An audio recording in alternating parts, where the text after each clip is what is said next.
তুমি কি জানো উম্মত, আমি 23টা বছর টানা তোর জন্য কেঁদেছিলাম উম্মত।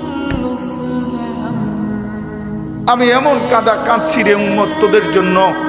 এশার নামাজের পরে দাঁড়াইছি, ফজরের আজান পর্যন্ত আমি আমার মালিকের কাছে তোদের জন্য, উম্মতের জন্য চোখের পানি ফেলে কাঁদছিলাম।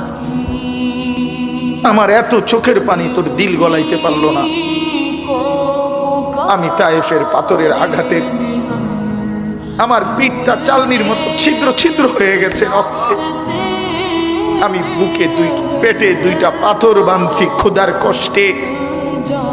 আমি উহুদের দান শহীদ করা রক্তে উহুদের ময়দানে পড়েছিলাম বেহুশ হয়ে। আমার ঘরের চুলায় 3 মাস রান্নার জন্য কোনোদিন চুলায় আগুন জ্বলে নাই।